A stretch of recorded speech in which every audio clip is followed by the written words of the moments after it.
Hello and welcome to the Business As Usual podcast, which is the only podcast for business students and teachers at GCSE and A level. This is episode 1 of our second year of the podcast, and we'll be posting new podcasts every term time Monday from here on out. The podcast will usually be hosted by me, Jack Goodrich, and my co-host Mike Sawyer. Sometimes both of us, sometimes one of us, and occasionally a guest will pop by. This week, for our first episode of the new academic year, I sat down with Ian Marcouse to discuss key tips for student success in business. Ian has had a long and extremely successful career as a teacher, an examiner, and an author, and in this podcast offers some great bits of advice from his wealth of knowledge. It's something all business students should be listening to as we start the new year. So with that, let's get straight to it. So today we have our first guest on the Business As Usual podcast, and it is a guest that will need very little introduction to anyone involved in business. If you're a business teacher, then you will have heard of Ian Marcouse, and if you're a business student, chances are, if you look at any of the textbooks you've got in your classroom or at home, then you'll see his name. Ian, thanks for coming on. Would you just give us a little bit of an introduction to sort of who you are and what you've been doing? Yeah. So Ian Marcouse, I've been involved in teaching business for an extraordinarily long time. Before that, I had 6 years in advertising agencies in central London. So I have some business experience. Been teaching, as I say, for ages. I then wrote my first book, which was published in 1990 and did very well, called Business Case Studies. So I've been writing case studies since then.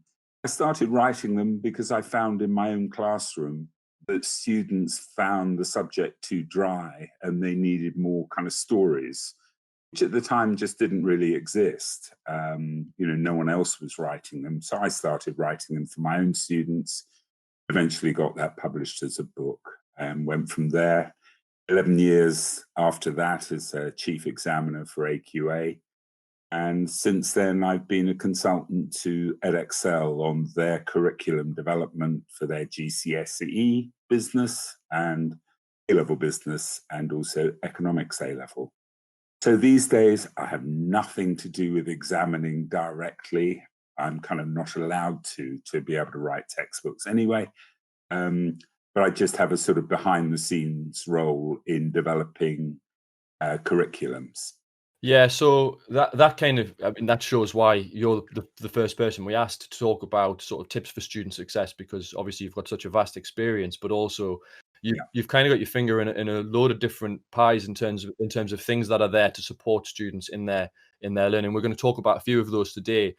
What we're going to do basically is give you 4 tips for student success, and it's September. And so you're starting a new year, whether that's moving from year 12 into year 13, whether that's moving from year 11 into year 12 and starting your A level, or perhaps that's starting GCSE. And so these tips, we're trying to keep them, they're not exam board specific. These are general tips that business students can use to effectively, if you get these 4 things right, then you have a pretty good chance of getting a good grade. So we'll start with number 1, which is knowing your key terminology. Now, obviously the textbooks and what have you is the first way to get this information. Obviously the content that you're taught by your teachers is really important. One thing I do with my students is at the start of each unit, I give them a blank keywords booklet basically. And then as we go through the course, they fill in the key terms so that they've got definitions that are written in a way that they understand. And I think that's really important because a lot of students will look at a textbook definition and there might be words in the definition that they don't understand. And so I think getting it across in a way that students understand is really important. But Ian, why do you think key terminology is so important to a GCSE or an A-level student? Well, every answer needs to, first of all, convince the examiner that it has a base that comes from the classroom. The problem in the subject really is that it is possible to answer a lot of quite serious exam questions from a common sense point of view. In other words, a geography student who stumbles into a business exam could still have a go at answering a question on motivation or even a question on strategy. And so it's kind of rather important to kind of trigger in the examiner the sense that, yes, I must start giving marks now. It helps enormously if there is some sound terminology used within the answer. In the past, it all the exam boards would give credit to a student who started by defining the term that was in the question. They no longer do that. But it's still very important that within the first sentence or two of an answer, there should be kind of some proper evidence that this is a business answer written from a business student's point of view. So effective use of terminology is a great trigger. Yeah, I always say to my students in their sort of exam technique that from the first sentence of a paragraph, I should have an idea of whether that paragraph's going to get them good marks. Because that introductory sentence where you're demonstrating that you know the key term and you're also demonstrating that you understand the question. But obviously, as you say, there is a lot of common sense in business, but the difference between a good business student and a sort of average business student is the ability to bring in that key terminology and show that real nuance to the subject and show that they've studied it in more depth than just using their common sense. So yeah, I mean, the textbooks, quite a lot of them have sections in there with key terms and what have you. But my big bit of advice to students is if you read a key term on something and there's a part of that key term that you don't understand, make sure you look that up and make sure you put that key term into terms that you can understand, because the last thing we want is students sort of looking at a key term and then finding that that's the barrier, because that should be that's the entry to maybe some of the points we're going to talk about in a second, analytical skills and what have you. Okay, there are a few more things about key terminology to bear in mind. The next, I think, is that when you're revising, it's one of the key things from a student point of view is to try and focus on where terminology appears to be overlapping or at least very similar. So for mentioning one specification, but on the Edexcel A-level business specification, there are two terms within HR, which are delegation and empowerment, where they're both on the specification, therefore they must mean something different.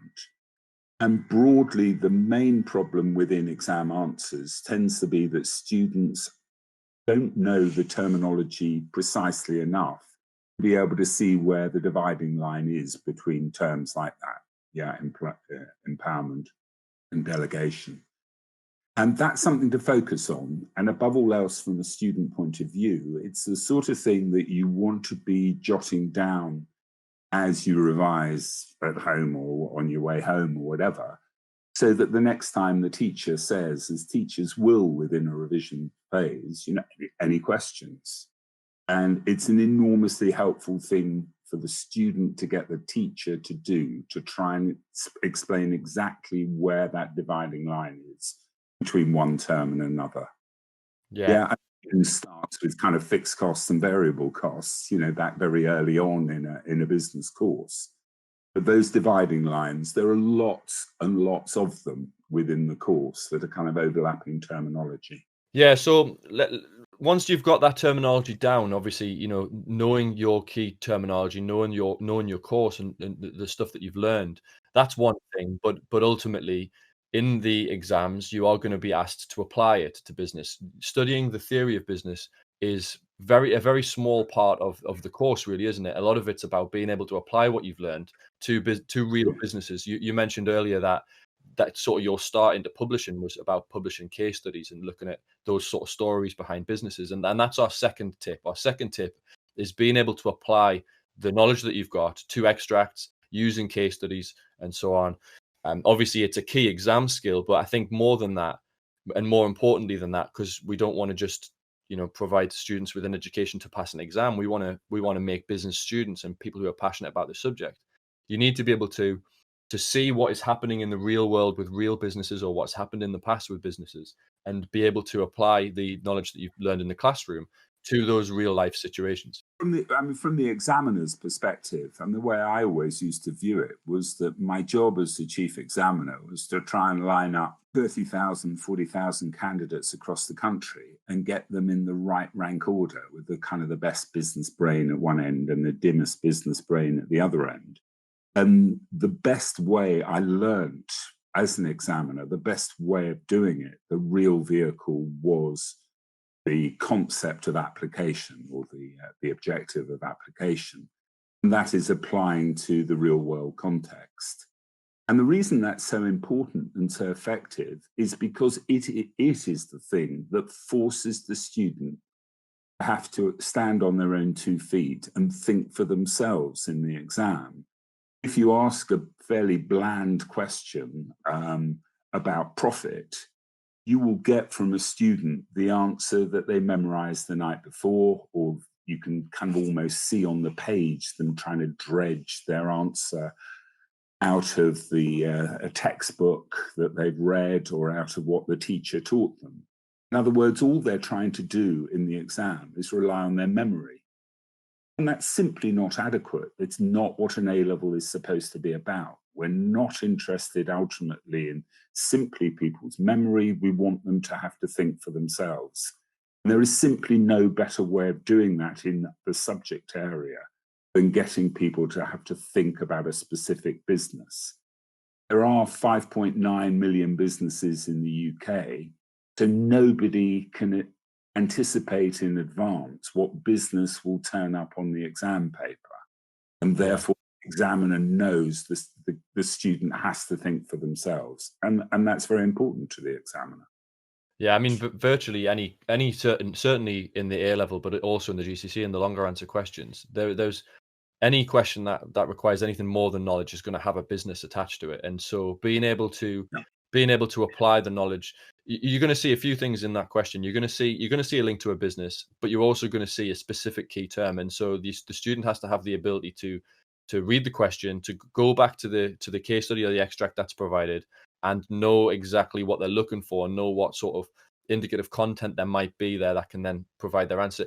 I always, it's one of the key, it's probably the most important skill, I think, for my A-level students. I do the Edexcel specification, where there are no questions without a business in. And quite often at the beginning, when students are working so hard to learn the content, you get these, I call them textbook answers, because it's as if they are just an explanation of the benefits or the drawbacks.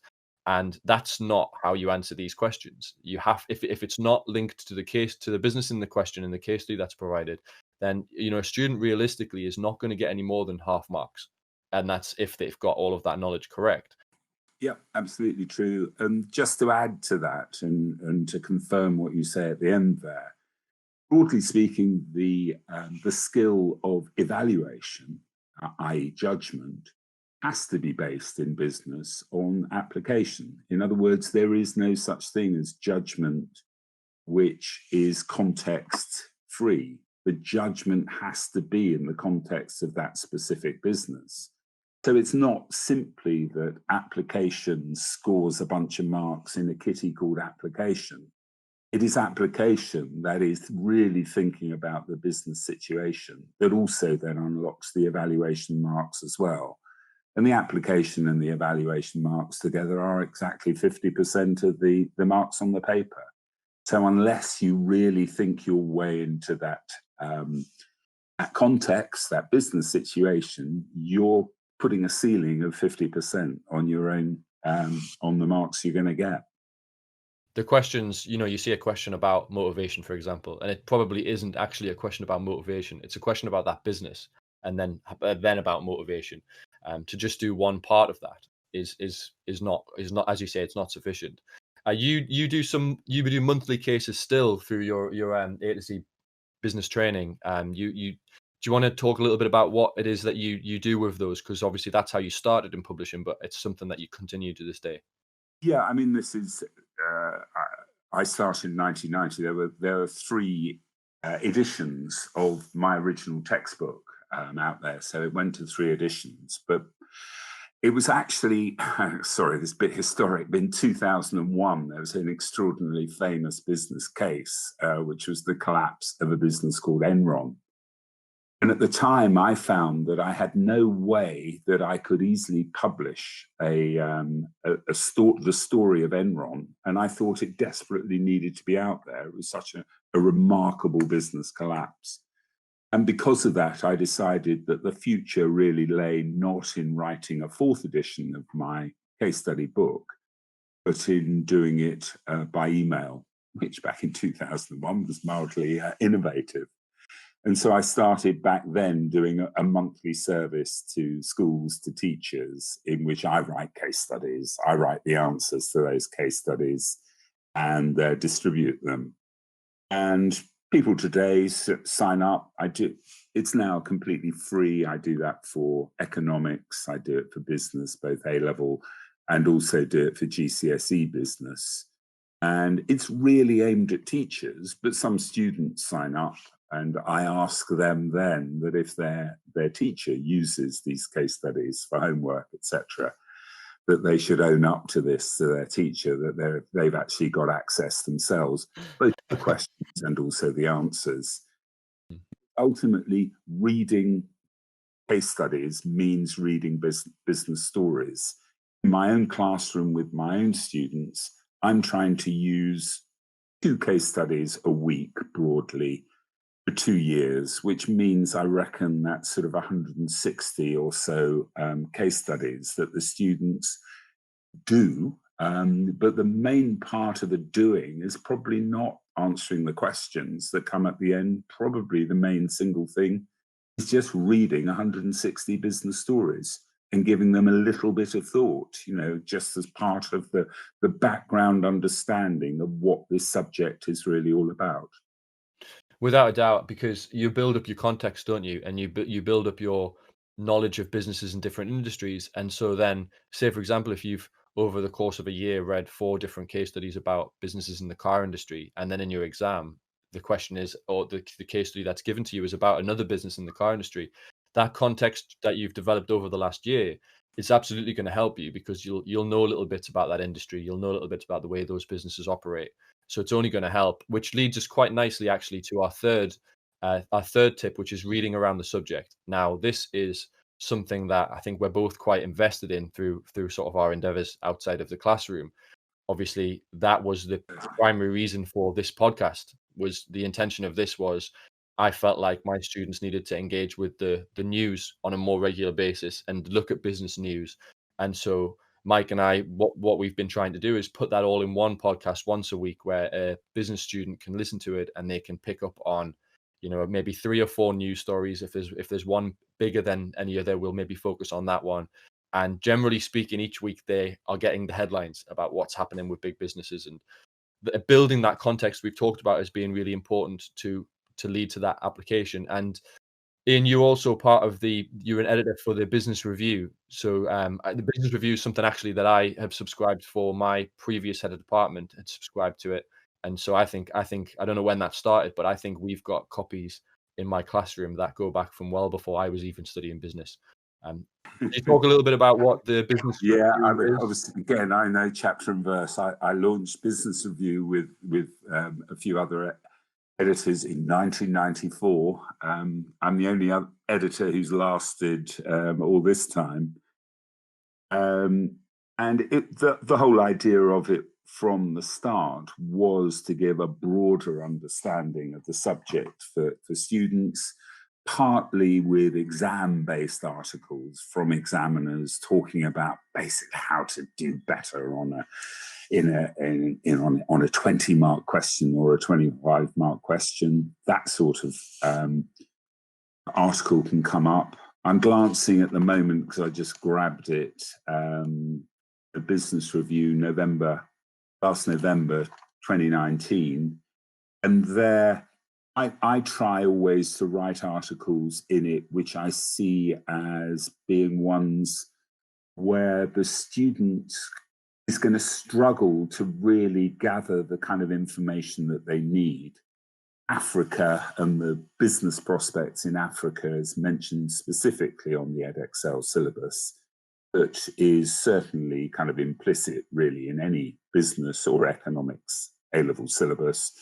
And I'd written in this particular last November's issue a sort of 4-page article about free trade across Africa, explaining what's happening in relation to economic growth and their attempt in Africa, particularly East Africa, to start a European Union type free trade area, which is going very well. Also in the same issue, there are, for example, again, actually, I do in the centerfold, there was a thing called 10 things you need to know about objectives. And in this particular kind of round of business reviews, I'd done 10 things you need to know about aims in the September, objectives in November, 10 things you need to know about strategy in the February issue, and then 10 things you need to know about tactics in the April 2020 issue. Yeah, so I'm trying to go, in this case, trying to keep things up to date. So objectives always needs to be kept up to date. And one other article worth mentioning perhaps was, I wrote an article, all referring to my own articles, but it's actually just where the magazine is opening up. I wrote an article on managing through recession. So this was last November, so I must have written it about this time last year, but anticipating the next recession, and managing through recession then becomes a pretty useful article to be using in a classroom this autumn. Yeah, so they're 4 times a year, and this. I mean, I've inherited this subscription, but I've continued it, and it's one of those things where I always have them in the front of my classroom in like a sort of magazine rack, and I always try and encourage students to pick them up, and when they've got a free period, read 1 or 2 of the articles. And I guess it's one of the big battles that business teachers face, because I think students don't quite realize just how much of an impact it has. We've talked already about building that context, but this is a really, really easy way to do it. Picking up that magazine, it's set out just like a magazine. The articles are no more than sort of 3 or 4 pages, and there's obviously much shorter ones as well. But there's something for everyone in there, I think, at all levels, and I think it's something that students should be using a lot more. I know, for example, whenever I share articles with my classes, they all find them really interesting. But then it's that step to picking it up for themselves and reading the rest of it. And I guess that's what we want to try and encourage, isn't it? We want to encourage students to read around the subject. It's not enough absolutely to just learn the core. Important to mention here that if a student picks up the Times newspaper or the Financial Times, there's so much there that's daunting, and there's so much there that the student will think, well, is that really relevant? Business Review, these days, the 2 editors, myself and Phil Waterhouse. Phil Waterhouse is a senior AQA examiner, still a regular teacher, head of department. We're both of us entirely kind of A-level focused. So everything in Business Review has been kind of put there with a view to A-level business students. And so you can kind of pick it up and read an article with some confidence. It's not going to be too kind of scarily difficult, and it is going to be relevant. Well, they're written for students, and I think that's why it's really important. And I think that's also what we're trying to do with the podcast. This is taking articles that you might find there's a lot of, I read business articles, business news articles, and find terms that I've not heard of or things that I've not studied before. Yeah. And so we're trying to, with Business Review, and I get with this podcast as well, we're trying to take some of those news stories and make them a little bit more accessible as a sort of entryway for students to develop that context. And our last sort of big tip is to focus on the analytical skills, because we've focused on, you've got 4 main assessment objectives in an exam. You've got knowledge, application, analysis, and evaluation. And we've touched on knowledge with our key terms. We've touched on application and to some extent evaluation as well when we've talked about applying to extracts. But that analysis one is sometimes it's the difference maker between a student who's going to get a B grade and a student who's going to get an A star. That ability to contextualize the question, see which business it's about, and obviously knowing your content, but then being able to weigh up the advantages and disadvantages, being able to think critically about the decisions businesses are making and make recommendations. Quite a lot of the long answer questions require a recommendation. How important is that for a student who's looking to maybe look to get a B, an A, or an A star grade? Well, it's certainly critical. It's the ability to build up an argument is certainly the building block really of getting a decent grade. I do think it's always very important to think beyond that, to the fact that the ultimate skill in the exam is the ability to look at the precise terms of the question and to keep your brain focused on answering that.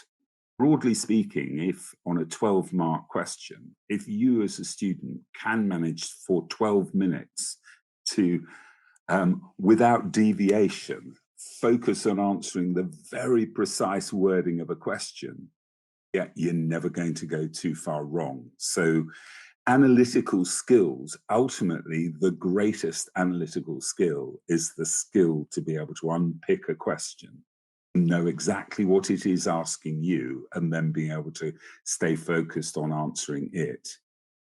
And to do that, broadly speaking, that takes us back to the reading around the subject. You are in the best position to understand exactly what the question is asking you when you're pretty good at the subject in general. Yeah, you know enough about large businesses and small businesses and business successes and business failures to mean that you can genuinely kind of get your head into the question that's in front of you.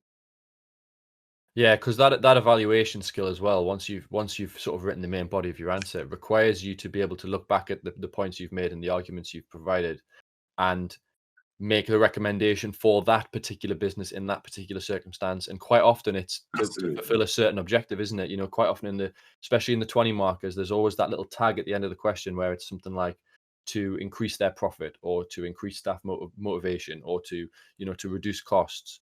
And so, like you say, being able to read that question and completely understand what that what it's asking for and what it wants from you in terms of an evaluation is really, really important. But I think, Yeah. I think you're right. The more sort of experience a student has got about doing that, about critically thinking about businesses' actions, which you get from reading around the subject and seeing those case studies, the more likely it is that a student's going to be successful. Yeah.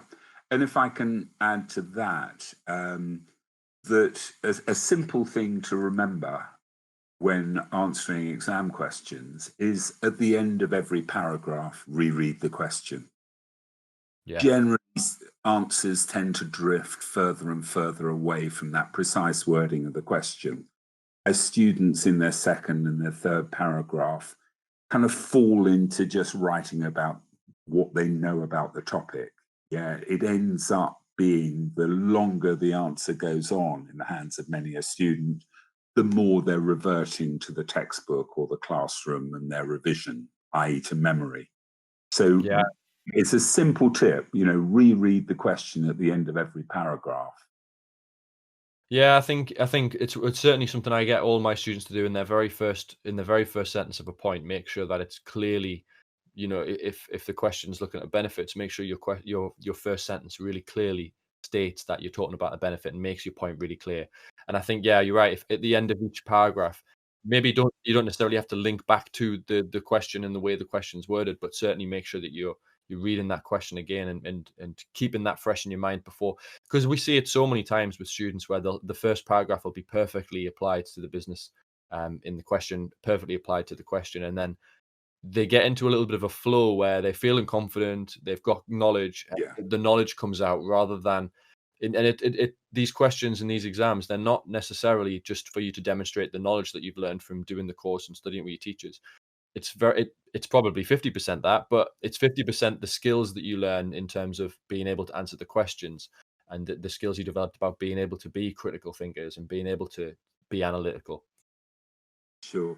Can I add one other thing in this kind of category of analytical skills? That is that, particularly at the moment, this would be true for year 13 students about to start, but also worth bearing in mind for year 12 students beginning the course.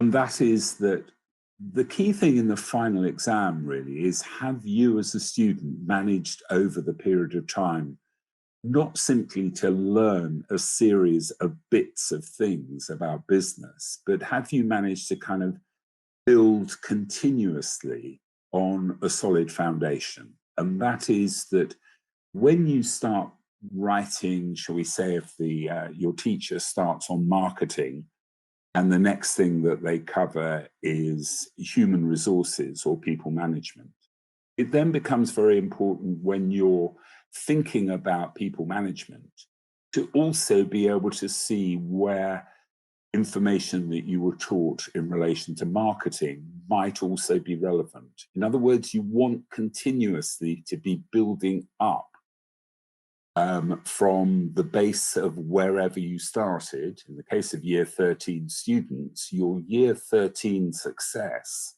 depends a lot on whether you still have any sort of foundation from year 12. Yeah. Can you, when you're writing in year 13, draw effectively from your knowledge of price elasticity of demand and the difference between and the factors that cause products to be price inelastic, for example? Can you draw from that and use that to build up your arguments in year 13? In the case of a lot of students, when they're starting in September, year 13, it seems as if there's not a lot left from year 12. They were okay if they did some exams earlier in the year, which of course this year people didn't do at the end of their first year, but they might have known the stuff then. They knew their stuff in March, April and May. But come September, it's kind of sunk down in the brain. And if you're finding that, if you're finding in year 13, in the early weeks of year 13, that others in the classroom seem to have a recall of year 12 and can bring in year 12 material in a way that you're struggling to do, I'm sorry, you've got some work to do, because there's got to be a foundation that you can build on. Yeah, I think those case studies and reading around the subject lends to that, because you pick up a case study on a business, read a news article, that is not just going to talk about what you're studying right now. There's going to be parts of that article or parts of that case study that are things that you studied the previous year, 3 weeks previously, 6 months previously. And so I think in terms of your revision, there's no better place to start than making sure you're reading around the subject regularly, so that you do get that sort of natural interleaving of topics where they come up again and again and again. Yeah. Right, so. Thank you very much, Ian, for coming on and for imparting us with such wisdom and helping our students, as you have done for the last, pleasure, Jack. Well, for the last 27 years, and will continue to do so. I won't tell you that I was born in 1989, so your publishing career is pretty much as long as my entire life. But we really appreciate you coming on and being the first guest, and hopefully, later in the year you might be able to pop back and bring something else to our students as well. We'll put some links to the business review and the A to Z business training monthly cases in the description of this podcast, so that if you're thank you very much. If you're a teacher who's looking to get some of those resources that maybe you'd not used before, you'll be able to find a link to sign up. And obviously, if you're a student as well, we'd recommend reading as much as possible. And the business review is a really good place to start. And obviously, hopefully you're already listening to this podcast. Otherwise, you wouldn't hear this message. But hopefully, you can continue doing that throughout the year as well. Thank you very much, Ian.